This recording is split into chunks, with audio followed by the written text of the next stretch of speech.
Welcome to Frickety Frack. We do talk back. Thank you for joining us in this episode. Hello, my name is Patrick, and I'm Frack. Hello, my name is Jeff, and I'm Frick. Frickety Frack, We Do Talk Back is a show where we discuss different aspects of fandom and how they relate to the gospel. Now, today we will be interviewing a special guest. He is a star of My Hero Academia, Dr. Stone, Black Clover, and a myriad of other shows. So please join us in welcoming Ricco Fajardo. I'd like to welcome Ricco Fajardo to the show. You might know him as Mirio or Lemillion from My Hero Academia, Taiju from Dr. Stone, Nozzle from Black Clover, and for my mother, Jehoshaphat from The Chosen. So I punched an apostle. Simon. Thank you for that, Mom. So thank you for joining us, Ricco. Thanks for having me, guys. And we're very excited to have you on this morning. So one of the first questions I want to ask you is, how did you get started in acting and doing theater and things like that? Oh gosh. I know our lovely audience didn't get a chance to hear us powwowing because we've been chatting for a little bit before the show, just, catching up a bit. High school. A lot of things happen in high school, friends. That's right. And my formative years of high school, I moved around a lot. I come from a military family. And I did one move that did not benefit me too well. I went from a California education system to Nevada. Not that it's like bad. It's just a lot of credits I had while I was an AP student in California did not transfer to Nevada. So I wound up going from being graduating early to now being a remedial student. So when I went to, it was a bummer, man. Kind of a shot to my like scholastic heart. I'm like, oh, I thought I was doing good. Anyway, long story short, too late. I take a bunch of intercession classes and summer classes, and my counselor then was like, listen, we need to get your GPA up. Let's go ahead and put you in a class that we know you're going to get an A in without trying too hard, and that is theater. So I took a theater class with my lovely high school teacher. Let's give it up for teachers, man. Brent Matthews. Brent Matthews taught my first acting class, and when I graduated from good old Hug High School in Reno, Nevada, he told me he gave a letter to each senior student who was graduating, a personalized letter with like a personalized question. And essentially in this letter, I still have it somewhere, actually, probably one of these cases back here, my old memory boxes. It's a letter written from Mr. Matthews that says, hey, if you have any doubt as to whether or not you could do this acting thing professionally, I want to put that to rest. I think you can do this. You have what it takes, talent, looks, determination. You just need to get some education. And that dude was the beginning of a long journey. I mean, like, it's funny when one person believes in you, you're like, yeah. So that was kind of the beginning in high school when I decided to go down the acting track. And I know there's a second component to this question, but I started going down memory lane, and I got lost in the weeds a little bit. It's all right. Well, it actually leads up to a follow-up question that we do have. So what would you call your breakout role? What role was it for you that you, like, after you landed it and you got to, and you kind of secured yourself in there, that you knew, I can actually do this? I wanted to say cop number 2 in my first theater production, because I hit my buddy so hard with my little plastic billy club that it like went rocketing into the crowd, and I was like, I love theater. So excited. No turning back after you hit your friend. Wow, it wasn't even cop number 1 though. Wow. No, bro. No, I was cop number 2. And that was something I learned from Mr. Matthews. I remember him telling me in my final year, he'd said, we did a production called Rossum's Universal Replicants. It's about kind of like a cyberpunky kind of Blade Runner kind of world where robots end up taking over everything. And I played a character named Primus. He shows up at the very end of the show, and he is like a robot that essentially like falls in love, which they're like, wait, robots feel like, and that's the takeaway, right? Is that like, wait, like this is what it's about. It's about, it's about love. And I was kind of bummed because it was the smallest part in the whole show. And my teacher was like, well, if you're actually going to do this acting thing, you need to realize that a small role doesn't necessarily mean like a small part. Like you can, this part is enormous in terms of the storytelling of the show. And I need someone who can tell this story with sensitivity and honesty. And of course you're in high school, I'm a senior, I'm like, man, that's stupid, you know what I mean? Like, I don't know, I just want all the lines, right? Because lines are commiserate, are equal to the value of the role, right? It's like that's the value. I'm like, no. And now, of course, now that I'm an old wise man, I have a voice filter for this. Now that I'm older and wiser, I do see that. I see that it is these graceful things that in life, these small little interactions sometimes that mean the most. But sorry that I'm very tangential. Breakout role. Let's see. I mean, I guess it has to be. It kind of has to be Mirio. I feel from My Hero Academia. I've been working in this industry for a long time, and when I say this industry, I mean anime, animation, and gaming. And my colleagues know me. I live out here in Dallas, Fort Worth, and my people that I work with in this area are very familiar with me commercially, on camera, theater, but I didn't really have much of any kind of like notoriety, I guess. I mean, I was doing some television, but when My Hero is such a wildly popular franchise, the second I got cast as Mirio, like, I don't know if like there's a star meter on IMDb and it tracks like over the years, and it just skyrocketed. And I had worked on a couple shows like Taiju and Dr. Stone, like you said, is a very popular show on Black Clover as a Nozel. I call him Nozzle as well. But Nozel, like Silva, is another like popular character. And that you can see little gouts of sort of like popularity, but My Hero, man, that I feel like people who don't even watch My Hero know me from it. Like, oh yeah, you got the guy, the naked guy, right? Yeah, I know that. And I'm like, hey, wow. There's worse things to be known as, Ricco, than the naked guy. It's true, because you're totally right. But yeah, man, it's a that when you phrase the question like that, I imagine it's hard not to say Mirio, because of this role, I've got so many doors have opened in regards to like traveling around, meeting so many fans, having such amazing conversations and other opportunities. So yeah, it's kind of wild how one little role can mean so much. Yeah. Well, I mean, I love your performance as Mirio, and look forward to Thanks, man. We're not going to spoil what's coming. This really big story arc's coming up in My Hero Academia. But when you read the manga, right? Yes, I read the manga. Okay. I mean, I know, I figured you did, but I was like, okay, cool. No, I specifically subscribe to the Shonen Jump app, so that way I can always go back and like reread it as I prepare for the new episodes and seasons, stuff like that. Love it. You get to see how they animate it versus like the panels, bro. Yeah, it's pretty cool. Yeah, absolutely. And so when you with Mirio, I really connected with him as a character, because like when you first see him and he takes out all of 1A in a teach fight, them a lesson.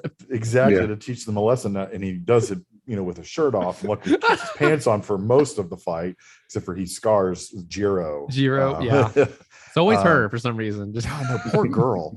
But when Tamajiki, gosh, I can never say their names right. Tamaki Amajiki. Explains like, no, Mirio's quirk is really difficult to use, but it just looks like he's so overpowered and invincible, where it's fact that it's actually all this hard work. I really connected with that. As a pastor, everyone thinks I have an easy life because all I have to do is work 1 hour a week, and Sunday mornings. Like, you do realize that I'm working 24/7, because 3 o'clock in the morning, someone calls me. It was like, my grandma died, my mother died, something like that. I mean, I'm grabbing a cup of coffee, putting my pants on, and heading out the door. I mean, so, I really connected with Mirio in that. So I just really enjoyed that character in that way. And that's why he's become my favorite character in My Hero Academia, along with Froppy. I love Froppy. Sue's great. Sue. She's great. It's that preparation, man. Like what you just said inspired me. It makes me think about how you know, you don't really know kind of the and history of most people that you meet, right? But like Mhm. underneath it, when Amajiki says you don't understand how hard, if all you see is like an invincible dude, you're not seeing all the work that went into that. You Yeah. know what I mean? It's And like rings on a tree. yeah, and so that's one of the things that I really like about My Hero Academia as a show, and that the people that take their quirk very seriously become very powerful. It's not necessarily about how naturally powerful something is, it's the work that they put into it. Now, granted, you know, you take somebody like Todoroki, who is sorry, Rico is actually my favorite character, although You gotta uh apologize. He's pretty no, cool. yeah, And although hot. Pretty cool. I will say my second favorite is Amajiki. Oh yeah. So Hey, your what taste is actually made, improving. yeah, I'm so kidding. I'm just so kidding. what actually made me fall in love with his character was the episode that where he's in his full-on Sun Eater mode, and he takes out those the bad guys that are with Overhaul, and and explains his relationship with Mirio. And I really connected with Amajiki in that, where Amajiki is really concerned about, because he has all this potential, but he's so nervous about failing that it causes him to have anxiety. And that's something that I feel like I really connect with, because that's something that I was always told growing up. It's like, oh, you've got all this potential, you're so smart, you relate well with people, and it's just like, oh my gosh, am I failing because you know, it's like I'm not this big CEO or whatever. Right. It's like, and so it's like I connect with that, and so so for me, it's really great to see that. And then, so for me, one of the things that I really want to know is like, how do you the voice actor that voices Amajiki is the lead actor for Dr. Stone. Mhm. How do you guys work together? Because you guys are a pair almost, like, so do you guys have something worked out where you guys always have to work together in some things? I think so. That's my good buddy Aaron Dismuke. He plays. Let's see. We first worked together. He cast me in a show called Nambaka, where I played like this crazy, like James Brown sounding, wow, and a funky kind of dude, which was really cool. And we both bonded over video games. After that, I was like, dude, you're a pretty cool guy. Like, we should hang out. And then at one point, I was like moving, and you know how actors do. We're all like kind of just like transient folks moving around. I was like, dude, and he had just his lease had finished, so we ended up being roommates for a while. Okay. And he also plays games. He's again board gamer, like video gamer. Shared kind of like humor and like philosophical look on the world. Like our banter, I always feel like mentally engaged when I'm talking with Mhm. Aaron. Mhm. Um, and it's a very easy, I feel, friendship, which is when we first got cast together. I think it was he was cast as Arslan in the Heroic Tales of Arslan, a young prince who is like trying to regain his throne, and I played Daryun, the Black Knight, and I was his sort of his guardian. And so everyone dies, spoilers, except for me and him, and I'm trying to help restore him to uh, his power. But he's again a very unwilling kind of like young youth. He's trying to learn about the world. You know, he's easily deceived, but like Daryun lets him make these mistakes, but make sure he doesn't trip and fall fully. Mhm. Um, and from that already, I felt like there was a dynamic where Aaron is quick to use, you know, like his mind, you know, to see past things, to navigate things, and I'm very quick to use my body to get into things. And so it just went from there, man. We're like, I think directors, that was Chris Bevins who first cast us like that. Man, we worked together a ton after that. And yeah, and Dr. Stone, my buddy Cliff Chapin, he plays Bakugo, cast, you know, Aaron as Senku, and me as Taiju, his best buddy, who's all heart, and you know, like he just loves his friend Senku. And believes everything, like Yep. full, like without, there's not a doubt that he does not have faith in his friends. Similarly, Mirio has all the faith in the world for Tamaki, and Mhm. Tamaki who doubts himself so thoroughly. Um, I love Mirio at one point says they're like in their teens, and Mirio's still kind of like trying to figure out how his quirk is going to be worth anything, and Yeah. Amajiki is like, they're just both so nervous, and he goes, "Man, you are like way better than me." And you're gonna like you're if like if you say I shine brighter than the sun, like you eclipse that. So you're the sun eater is what you are. Like, Mhm. and that's like Mirio, I don't think that that's just him saying it. I really do. Mirio is a champion. He likes to lift people up. I think Yeah. that's just his perspective. But truly, I do think, like, if we're talking anime and like power scaling, I do think that Tamaki is like super strong and he just needs to Oh, kind yeah. of like actualize it, you know? Yeah. Yep. So Sorry, I'm looking I went forward off to- on a I big do- old nerd. No, that's No, fine. no, Listen, no. this is what we're here for. Okay, cool, No, cool. we love talking this nerdy stuff. We have these debates and stuff like that. And like, to me, when you think about, for me, like for My Hero Academia, and we've discussed this, Patrick and I have discussed this on our podcast, and I think we're kind of in agreement on this. When you talk about just in terms of raw power, if you remove One for All from the perspective, because it's kind of like a cheat code. It's not fair. A little bit. Also, In terms of raw power, I don't know if it really there's anybody more powerful than Todoroki, just because, like, especially the scale that you see that he does even at such a young age, like, freezing half of the stadium. And so yeah, and for me, I would put Tamaki in that arena as well. It's just like in terms of pure power, it's hard to beat those guys. I feel like in regards to when you look at quirks, right, in this world where Mhm. quirks kind of define your power, and I'd love to take that back to Mirio at some point, because I know earlier you'd mentioned, it's like the value, our self-worth, our value in this world is determined by what you do with it. So Mirio's quirk wasn't very necessarily effective or helpful. In fact, I play Mirio's dad in the show. You're like, Mirio, if you use this power, you might get hurt like your dad. You might get killed. Are you sure you want to do this? And Mirio's like, yeah, you bet. I want to be a hero. And it's very sweet. But also, like, I think yes, hard work is important, but even beyond that, for Mirio specifically, you get to see what it's like when he doesn't have a quirk.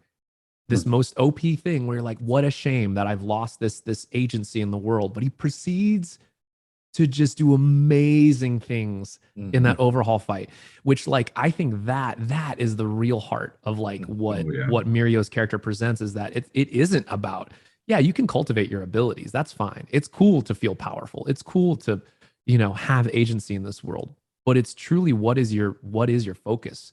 Mirio's like, when he says definitively to Eri, I am going to be your hero. Like, he knows what that is, and just no quirk, no problem kind of deal. Yeah. To take it back. Yeah, please. Yeah.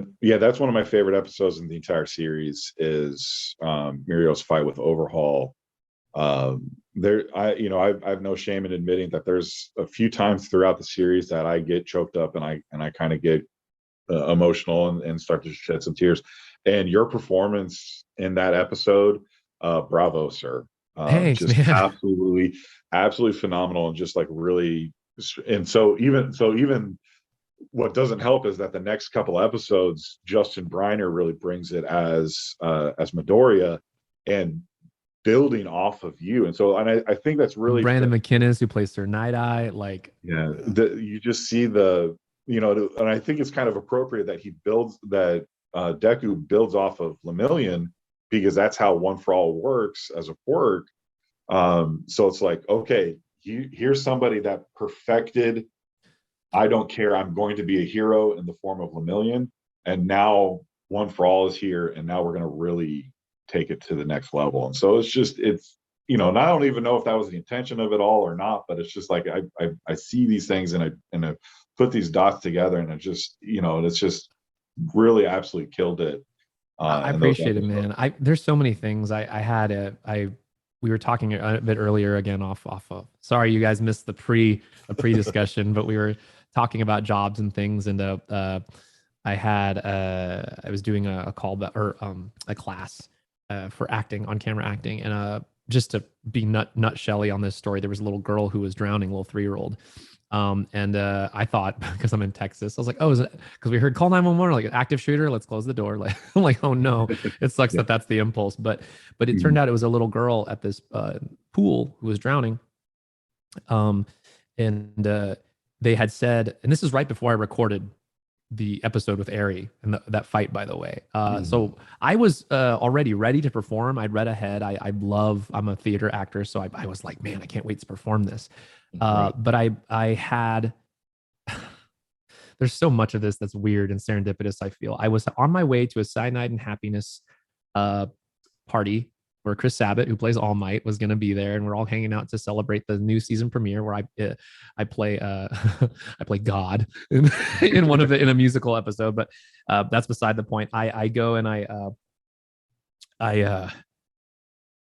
end up giving CPR to this little 3-year-old girl. I'm doing mouth to mouth. My buddy's doing chest compressions.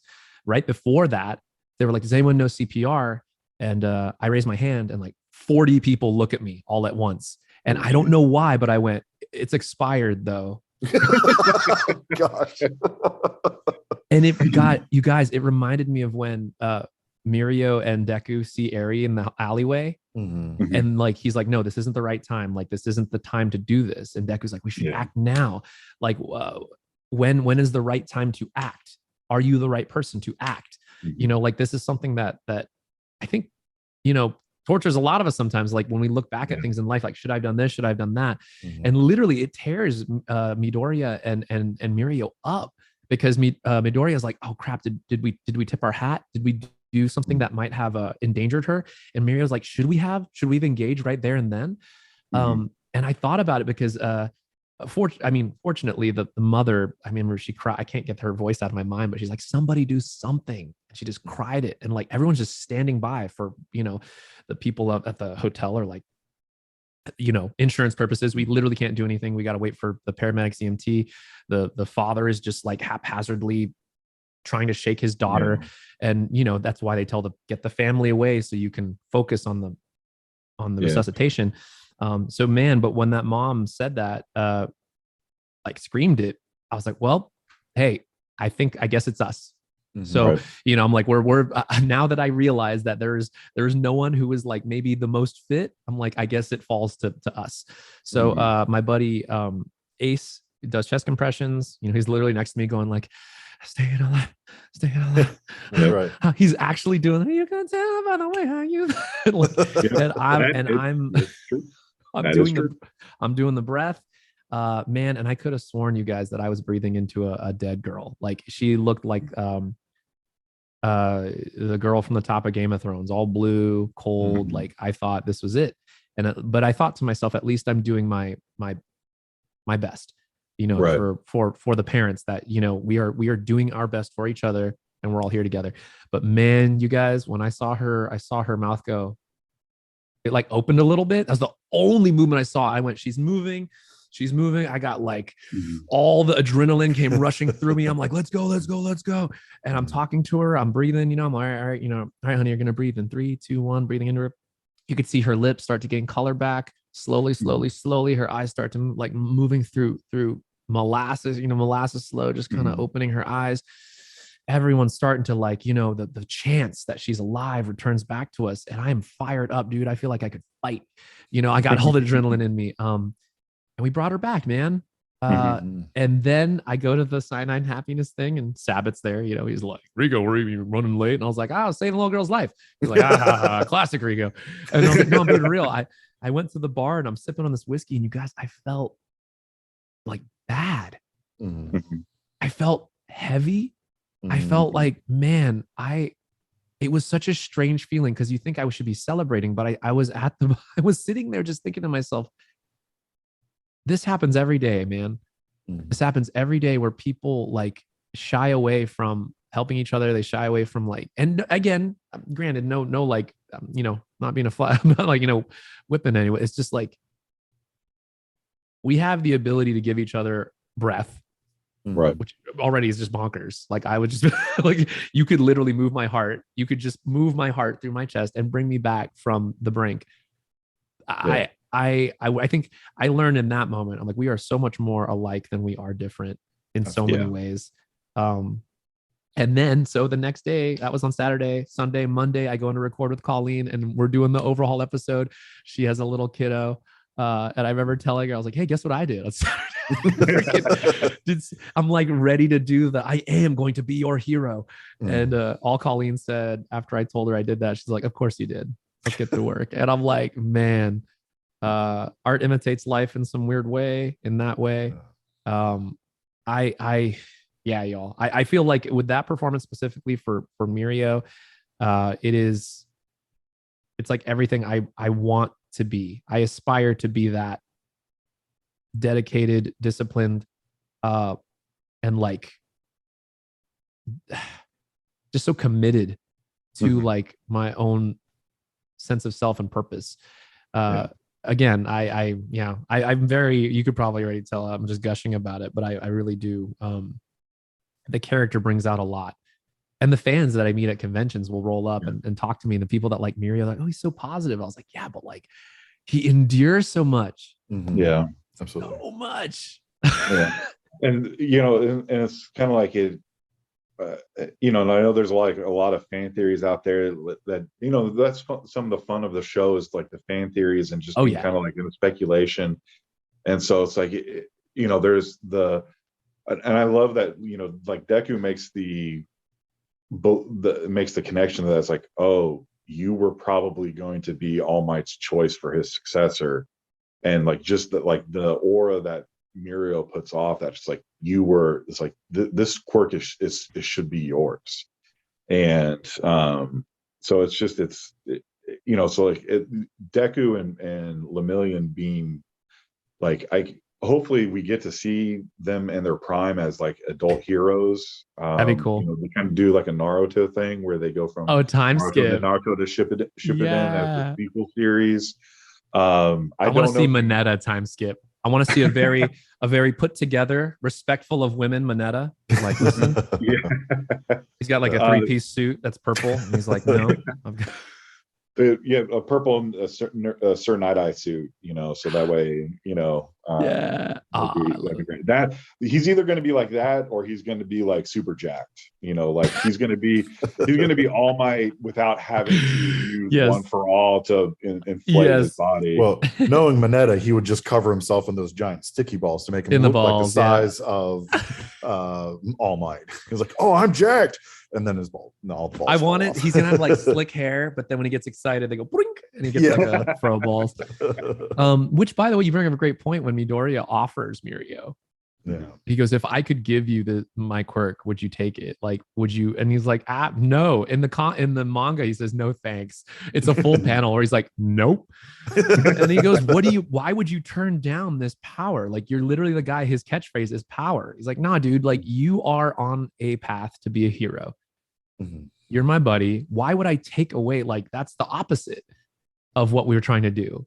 You know what I mean? You're like, you're on your journey and I want you to succeed. So like, I wouldn't do that. And besides, like, I'll find a way. I'll work through my stuff. And I'm like, oh, my heart, man. Like that right there is like, and I remember, I won't say it's selfless, but like, it's just a clear knowledge of self, you know? Well, and one of the things I love too, is that even at the end, you know, Night-Eye is wanting to give one last piece of love and advice and wisdom to Mirio, who is his, you know, his prize protege, and said, like, you will be a hero and a great one, I love it. His quirk is activated, and the foresight, and so he knows, and so with doing that, he's able to give, you know, Lemillion that hope. And you know, as a pastor and as a teacher and things like that, you know, that's one of those things that, you know, I've done so many funerals as a pastor, and one of the most important things that I always try to instill in those services is not to make people sad, but to remember, it's like, this is the legacy of this person that we've come to celebrate is in you guys. You're going to tell jokes and be like, oh my gosh, that was Dad's favorite joke, or you'll see us smile and be like, that's the way my grandma smiled, things like that. And so I always find that, you know, that connection and performances and the media that we consume to inspire us and be like, you know, that's in everyday life too, you know. And there's something beautiful about that, because Sir Night-Eye's quirk is foresight, you know, and he used it on All Might. I'm going for you guys. If you haven't watched the show, you should have watched this. Like he uses he uses foresight on All Might and foresees All Might dying horribly. Mhm. And so Sir Night Eye is thinking to himself, I need to save my not only my friend, like my closest friend, my best friend. So I'm gonna start literally, that's like why he started training Mirio in this way. And he's like, I'm never going after that. He's like, I'm never gonna look fully into someone's future. Because if I do that, which is a great metaphor, if you have your mind made up about how life is going to be, you're kind of setting yourself up for, disappointment. Right. Like, Yeah, you're like, definitely. it's going to be like this, Yeah. And yet, before he passes, Night Eye says, one last time, I'm going to use it on Mirio because I care for this kid so much. And after he does that, he says, yeah, you're going to be the finest hero there is. And so Midoriya, everyone's sad. Midoriya goes to visit Mirio. He's like, I bet he's gonna be so sad. And he's there doing abs. He's there doing an ab workout.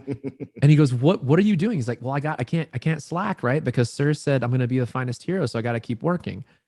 And my heart, man, I'm thinking to myself, dude, when he has Eri on his shoulder and he looks up at the sky and he says, Sir, do you see? She's smiling. He has from there on in a constant conference with Sir Night Eye. Because Sir Night Eye looked at his whole life, meaning Mirio's whole life. All he has to do is look up and he can talk to Sir. Do you know what I mean? Like, granted, he's gone, but because he used his quirk and he's like, I'm there with you the whole time. Like, it's anything he does, Sir Night Eye will see. Yeah. Which is like, oh my goodness. That is like that's the angel on your shoulder, metaphor, man. It's incredible. It's incredible. That's actually something that I hadn't considered, and when we haven't got to those show yet in our podcast, though it will definitely. Oh, okay. Sorry. Listen, it's fine. Anyone who listens to our show should have already seen these episodes. just like you said, Ricco. So sorry. It's okay. No worries. It's so this will definitely be something that we'll have to address again when we get to those, because I hadn't considered, I didn't even think of that, or so it's it helps bring builds a whole new perspective. And one of the things that I do like, and I've met a few of your colleagues in the show, and so it helps to see, and it very much comes through when we're talking with you, that you are genuinely a fan of the show. As well. So do you read the manga? Oh, and do you watch the Japanese version to draw any inspiration for your performance? Yeah. Okay. So just first off, when we do the dubbing, it is dubbing. So we usually have the Japanese there 99.9% of the time. It's pretty rare when it's just in isolation and we don't have any kind of reference. But always, I mean, I always liken it to, I worked a lot on Shakespeare, did graduate school out here in Texas, and did a lot of Shakespeare. And just because someone, did Romeo a certain way or Hamlet doesn't mean you're going to do it that same exact way. But man, it really is cool to see, Olivier do, you know what I mean? Like, you draw inspiration, I think, in any way. But at the end of the day, yeah, it is going to be your take on it. I usually personally listen to, I say it's how the Seiyu, the Japanese voice actor, sings it, like how they sing the text is the way I say it, like tonally where they're at. Both the Seiyu for Mirio and myself, he'll try to keep it like light and airy, and there's this sense of like a bouncy light to his voice. So these adjectives I'll attach to kind of like help keep me in the pocket that we're both creating this character together, and we're lifting it up. But yeah, dude, I definitely read all the manga. Again, I went to theater school, so like I literally read it the second it drops. Like on Twitter, someone will go like hashtag MHA, whatever. And I'm like, what happened? What happened? But yeah, I'm stoked. Yeah. I get on the Shonen Jump app, it'll tell you, it's like, they're right, the next chapter is dropping in like 10 hours. I'm like, yes, I almost set like a reminder an alarm on my phone, be like, all right, okay. I cut my not the worst part, the funny part is that My Hero drops on Sundays. Yes. So I'm kind of like looking at it, like, all right, should I cut my sermon? Like, as a pastor, I preach every Sunday. Like, should I cut my sermon a little short? Because I need to know what's going to happen in My Hero. I promise, for my church members, I don't do that. I promise. It's just the second it drops, like, all right, guys, let's pray. phone just Anyway, I love that. That's a great cover. I appreciate thank that. I'm just glad you didn't do the other side of Mirio that likes yeah, to yeah, just pop yeah. out I'm every now and like, again. I know. I can show you something real fast. This is kind of funny. Here, hang on. I got a bunch of random merch over here. But when I first got the role, I don't know if you guys are familiar with. Do you guys know the Fallout franchise? There's I've heard of the Um, game. I've never played it. it's like post-apocalyptic. Everything's kind of like, people trying to survive this crazy nuked out world. But like there's a bobblehead, which like there are different stats that they embody. One of the bobbleheads is strength, so it's a strong guy in like, kind of tiny underoos. Someone made this for me. It's Mirio, but it's blanked out. So they took the Mirio head and they put it on the strength bobblehead. Nice. Yeah. Dude. Anyway, I just love my artist friends. They're so creative. Yeah. Absolutely. Those that's pretty phenomenal. You might need to try and get with your buddy and seeing if you can't work with Funko to make that a real they'll thing. never do it. They'll never do it. I know. But I hold hope because that would be hilarious. I mean, if nothing else, you can do at least the version of Miro that's struggling with his pants. Yes. You know, Oh yeah. And his butt's kind of hanging out. He's like, "Oh, sorry guys." Someone could do that. God, it's Or so you can funny. say, like, It I is- almost showed my Johnson Mirio. You can be that one. Oh yeah, that's right. Sorry if you saw my Willie. Yeah, that's the one, dude. I love that he calls it Willie. That was a Colleen thing too, because she just, I think at the point her kiddo is still like, itty bitty, Mhm. and it's a little boy, and so like Willie is the word. Yeah. she employ. Anyway, cracks me up, man. Oh, so I was like, so is that what you teach your kid to call it? So it's like, Like, sorry if you saw my Willie. Man, he's such a good character, dude. I think, and there's something about that too, even metaphor of like him falling, like permeation when he uses it. He's like, I fall into the ground. I can't hear, I can't breathe, I can't see. I feel like I could fall forever. Like that, I was like, that's like I wrote a paper on this. I'm like, that's a metaphor for depression if I've ever heard it. Like, how do you, and it's usually the brightest, happy, most optimistic people that have this side that they struggle with, right? But in Horikoshi's version of the story, or for this character, it's his quirk. It's like, this is something that makes him special, which you would think, I don't want that. That's really bad. Yeah. But the thing about it, I mean, what he tells class 1A is like, once I figured out, it's all about how you come out of it, how you come out of the quirk. And I'm able to master that specifically. People now think I'm invincible because I have this sense of self. I know what I'm about. So I can fall, but I know how to rebound out of it. And that I was like, man, it's such I love underdog stories, but I feel like it's more of like a story of resilience. Mm-hmm. But like also, guys, I mean, he has crazy community. He's got like Amajiki's a really good friend. Mm-hmm. He's like having a best friend who's like, no, dude, I believe in you. Like ride or die, I'm with you. right. His dad, who literally says, are you sure you want to go down this path? I'll help you however I can. Having a supportive parent. And then Sir Night Eye, who any of us who have a mentor in our life that's like, I not only think you're going to do great things, I know you are. Like literally, I looked into your future. You're going to be amazing. Like that. It's very much like what Mr. Matthews told me when he was telling me, like, I know you can do this. I was like, you do? Because I don't know nothing. You know what I mean? So anyway, I find it so inspiring, yo. So I will say this, one of the things that throws me off just a little bit when you're talking about your acting teacher and you're calling him Mr. Matthews. I'm a huge Boy Meets World fan, and so like I don't know, my brain instantly goes to Mr. Feeney calling Corey Mr. Matthews. Yes, Mr. Matthews.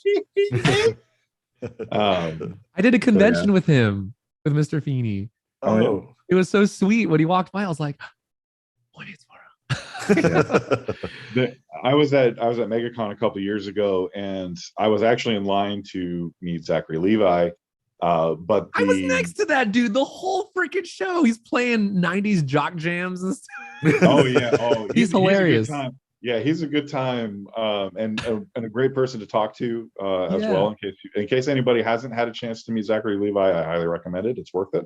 Agreed. But while I was waiting in line, the tunnel or aisleway, I guess, that some of the other celebrities that were going to their booths at that time, the four main cast members of Boy Meets World walked by, of Corey, Topanga, Eric, and Sean all walked by. And so one of the things that I have learned in my time of interacting with different celebrities is that they don't always like a whole lot of attention. But I tell you, I had to restrain everything I could when they were walking so close to me that I just didn't yell because I just and I have Patrick and I actually have taken the time to meet Will Friedle. I think that's how you say his last name. My apologies if that's not how you say I think his it's last name. Friedel, but yeah. Friedel. I think so. But he's actually a really nice guy as well. So yeah, so it's amazing. It's always nice to when you meet celebrities, or but although you guys might not even view yourselves as celebrities, that you guys are down to earth and grounded and that sort of stuff. And so just taking the time to meet fans is. So is that what you would say? What would you say your most your favorite thing about going to conventions is besides free travel? And what's the weirdest thing you've signed? Oh, you can't ask me that. I've signed some weird stuff.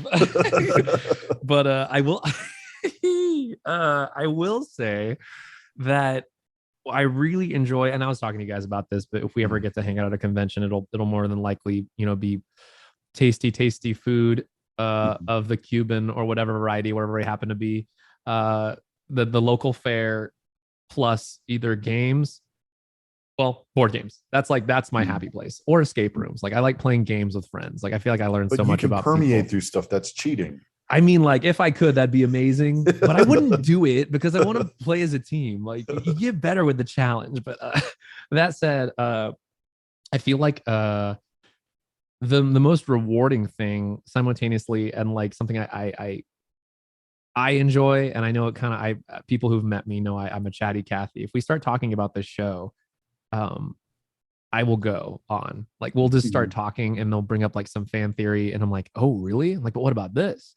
And whether they're tiny, itty bitty, or like, whatever, twice my age, like I will have this conversation because I mean I did go to art school, so I want to know what people think, but and some people have some really amazing ideas, but other folks just want to share that energy, which I'm happy to. So it's very, I don't know, it feels very reciprocal.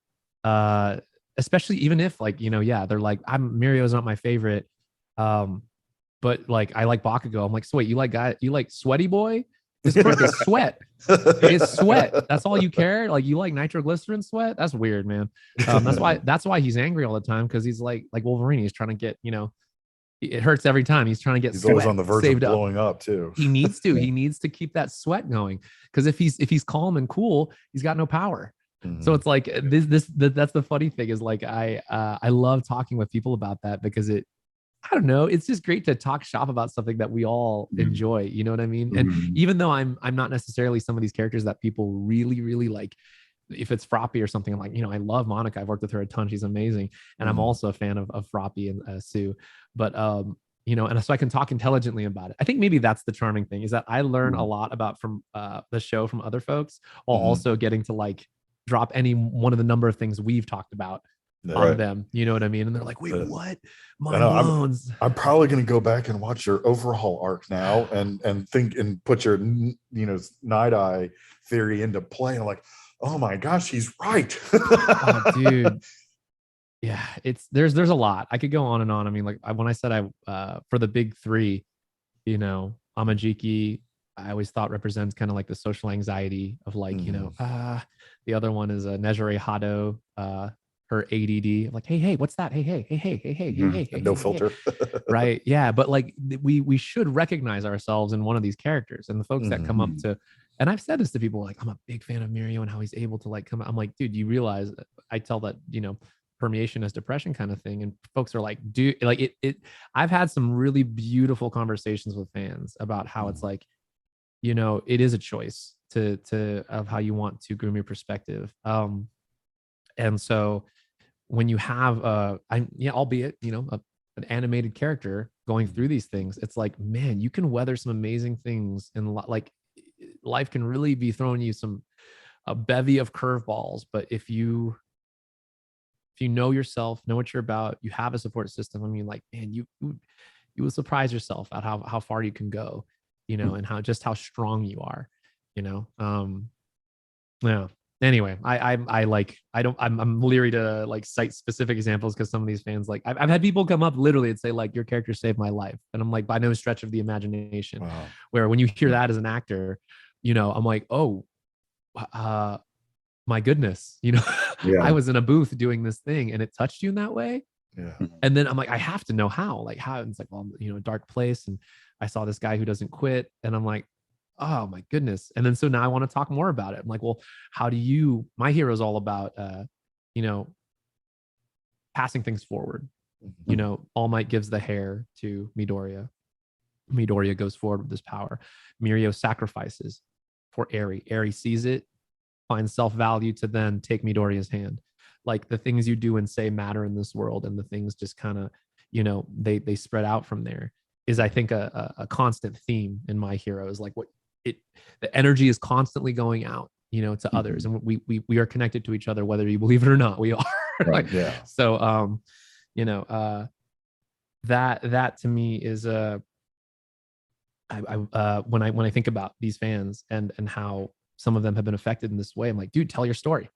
Like, how did this affect you? You know what I mean? Like, because I'm just doing this thing in a booth and I have this emotional experience and I get to tell this story, but it like affected you in that way, dude. I'm like, you need to like share that, because that's amazing. Like, yeah, I love that. And so, yeah, that's, I think, why I'm very hungry when I get to meet fans. I'm like, what are you watching? What are you doing? Tell me.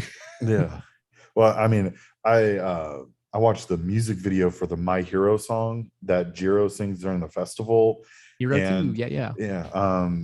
And when the purple smoke comes off of Eri in the middle of the concert, I'm weeping. Like, the first time I wept when I read it, because the episode hadn't come out yet, and I was like, beautiful, man. Beautiful. I mean, I've got 4 kids, and just thinking of that kind of negative hold that something might have on one of my children, or children that that I've pastored and things like that. Just thinking that, and just seeing that blow away, and I'm just like, oh gosh. I know. And it's so great. Man. And so that was one thing that I'm like, I wish they had held on to the purple smoke on her in that scene a little bit longer, like in the art direction, because it goes away too quickly. Because if you don't remember it from like when Mirio and Midoriya go and see her in the hospital again afterwards, like, if you don't remember that, then you don't know what's this purple smoke from. But reading in the manga, it's easy to see there. You kind of see like the overhaul face above her like that, and it sort of shudders, and then it breaks free. But it just goes too fast. I know, but like, I don't know, maybe there's something really sweet about that, where it's she's like finally cast off in a very kind of like cloak way. She's like, I do not want this on me anymore. Which is like kind of empowering if you think about it. Like, wait, really? I could just do that. And the fact, and the great thing about it too is that she's so young too, to be able to have that power. Like that's the real power there to have. Is just like, I'm so young and I've got this down. It's just like, you have no control over me. Oh my goodness.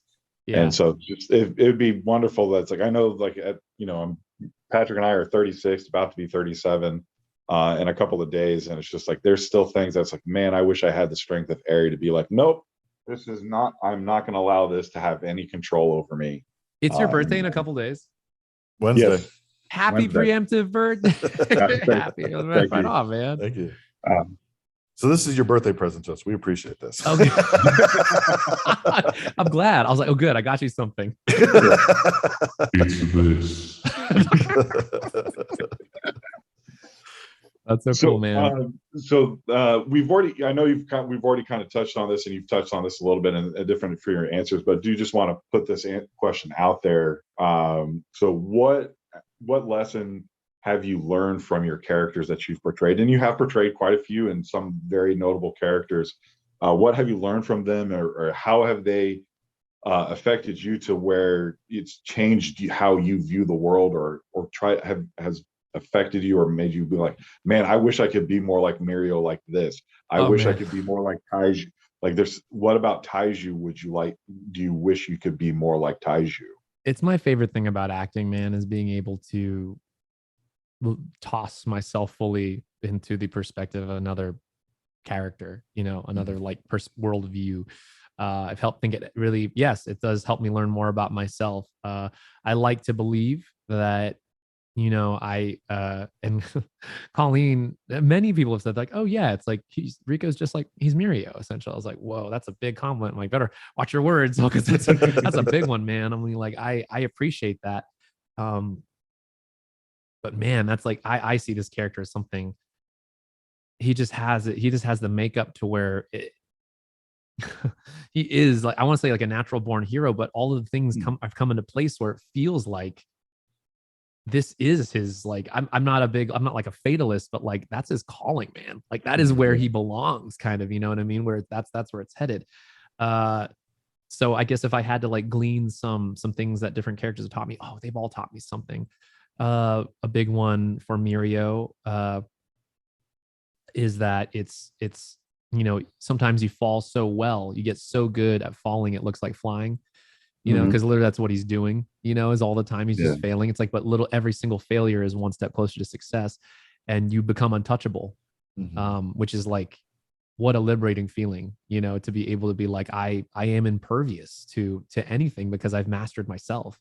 That is like a big takeaway from Mirio. For Taiju, just the opening, like there's a beautiful monologue where he's talking to Yuzuriha, and this isn't a spoiler because it's literally like ep 1 or 2, but it's he goes, he has stayed sane because he's wanted to confess his love to this girl, and then he says it to this statue. He says, I've loved you for hundreds, thousands of years. And it's like the power of love and in his faith in his friend. I love when he went, Seku's like, this is my my friend Taiju, the simple one. I'm like, hi, I'm Taiju, the simple one. He echoes his friend with such like a devotion, what I mean? Like and it's like without ego, and on top of that, he's such a pacifist. Like, I don't know if you watch most of Dr. Stone, he doesn't like, he's like, no, we don't have to hurt each other. Yeah. We don't. Like, literally, that's a choice. You're doing that because you're weak. Yeah. It's like, one of the things that I like about Taiju is that, we don't know this because you never see Taiju throw a punch, but he can take a punch. So they're, like in fighting, like I'm not an expert in the least for it, but I do know a little bit about like mixed martial arts and boxing. It's like, generally speaking, if you can take a punch, you generally means you can throw a punch. He throws that boulder, man. Yeah. And so, and the fact that he even offered to the character's name escapes me, but the ape, primal, that is Tsukasa. He offers to him, it's like, hey, if you need to take your violent tendencies out on me, I'll do it. And so there's just something like really, it's amazing that you're continually casting these characters that are self-sacrificial and willing to go the extra mile for people that even, and especially in that instance, like you didn't really know him. He's not Senku, your childhood friend. But it's just like, hey, if I'm, you've got these urges, like I can take it. And so I would actually really love to see Taiju take it to him and just kind of really, man. But I know that's his character. It's and it's funny, Taiju Oki, his name in Japanese is like, I believe it's tree, for the symbol for tree.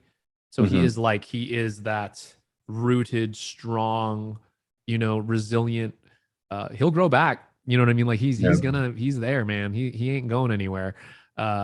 Which I think is, it is funny when he does take a full on blow from Tsukasa. Like, wow, he just stood there and took it. And then he's like, but he was KO'd. He's like, oh, he took it. And he's knocked out standing up. Which I was like, that's how strong he is. He's like, I'm gonna be resilient.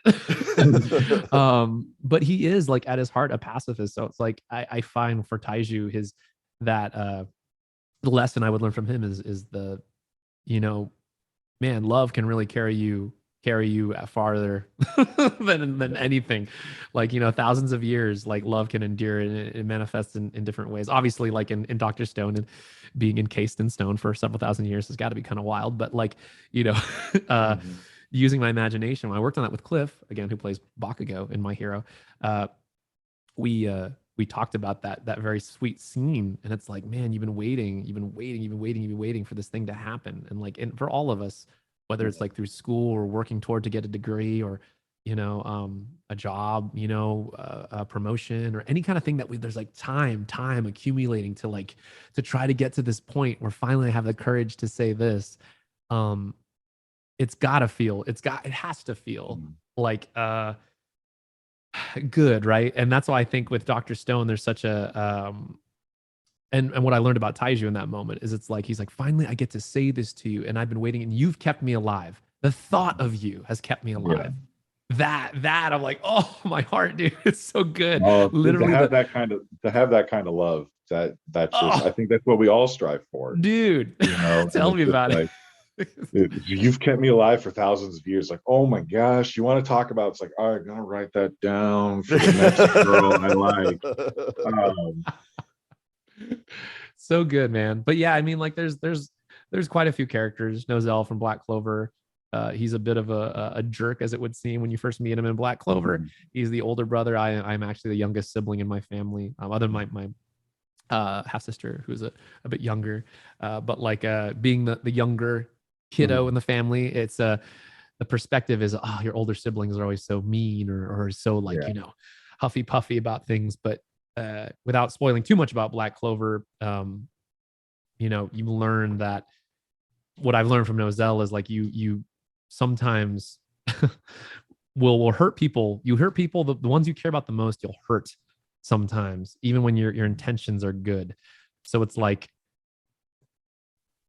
I guess the lesson I learned from that, I mean, I'm not like Nozel in that way. I'm pretty quick to communicate to my friends and family, but to quietly suffer is something that I've seen in the people I care about, where it's like, I'm doing this for you. I'm like, but like, there is a moment where, when you're able to actually communicate and let it be known and tell these people, like, it's such a better path.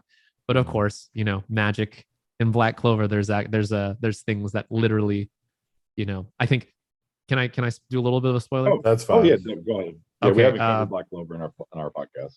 Okay, there is something that does not allow Nozel to tell Noelle, his younger sister, about their mother.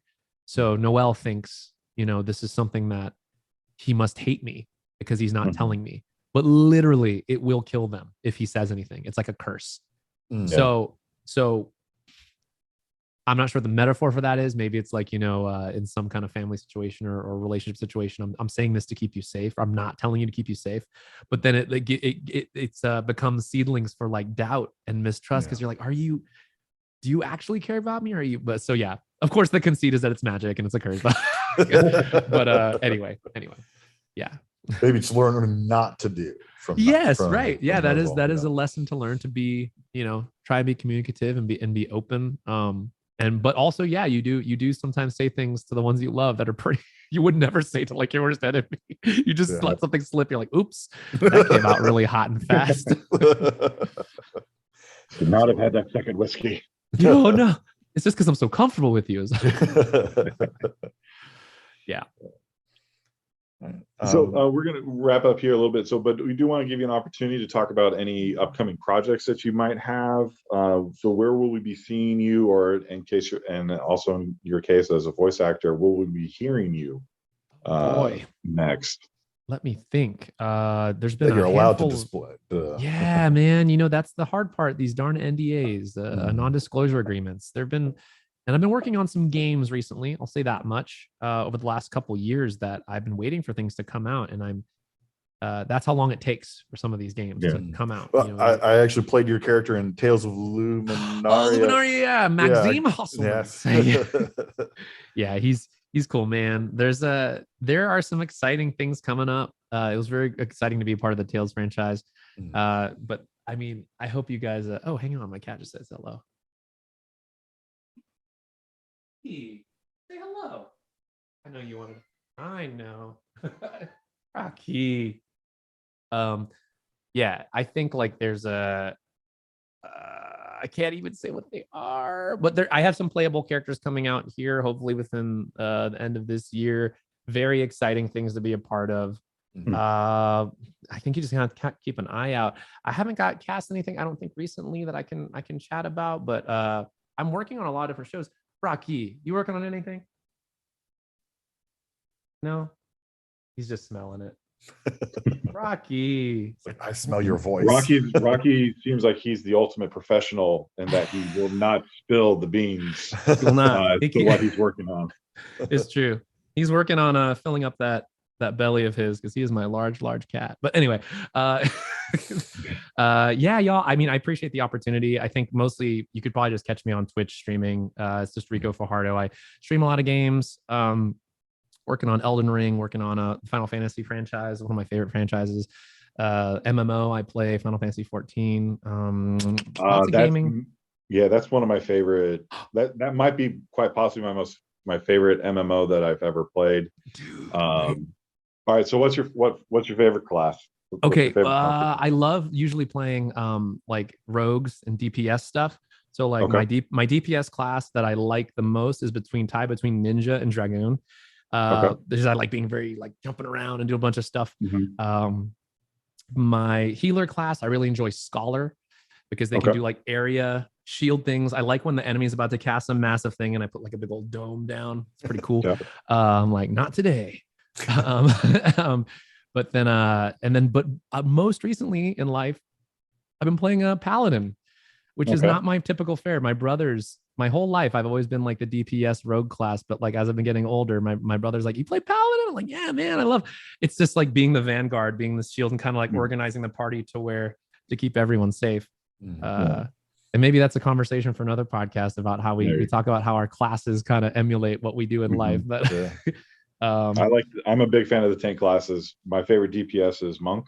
Actually, Monk is highest damage output. Absolutely. Yeah. You gotta move a lot though, bro. Yeah, well, I mean, it's like it's just like clockwork. You just gotta. Yeah, you're right. You got your rotation around. You just got to rotate. I keep punching them all. Punch them in the booty. Punch them in the face. I haven't really tackled the healing classes in that just because healing's never really been my thing in MMOs for some reason. I don't know what it is. He doesn't like other people. Yeah. Well, see, in all honesty, I'd rather be the tank. So it's like, get me in the middle. I want to be in the middle of the fight. I want to be punching people. You dictate the flow of combat. Yeah. And and the other thing too is being a tank, you get the nice out, and it's like, well, it's you guys' fault. Yeah. Like, you didn't heal me enough. You didn't kill it fast enough. If an MMO that Patrick and I play together quite a bit is DC Universe Online. And so I very much enjoy that game, and I do the rage tank in that one, and it's just kind of like what'll happen every once in a while is players like, and if I'm the tank in the raid, there'll be players that are getting a little big for their britches and run ahead of me, and it's just like, and then they're dead. And it's like, well, gee, this is why you wait for me. It's kind of funny. There's a new skin coming. Well, I guess it's old. You haven't been able to get it for like couple of years now. It's called the Gato golden, like the flame skin. It's a golden knight. I play that character in Gato the animation. I play the golden knight, and so it came out. They're re-releasing it for Final Fantasy 14. I was like, oh my god, that's literally the character I play. Like in this, it's a very popular in Japan, but like stateside, it did okay. But man, you guys, I gotta get that skin. I think I have to do PvP though. I don't do a lot of PvP, so I've never been a big PvP fan myself because it just makes me angry, and it makes me throw things. There's 13-year-olds that will own us. Oh, absolutely. That's their whole thing. Don't worry, I'll heal you, dude. Yeah, I appreciate it. All right. Well, thank you so much for your time today, Ricco. We really appreciate you setting aside time for us. Love chatting with you guys. As we wrap up this time together, can we get a Go Beyond Plus Ultra from Mirio? Oh yeah, dude, absolutely. Let's see. Let me get in character. Hang on. Here's a little keychain I got here. It'll be like come on, get focused. Go Beyond Plus Ultra.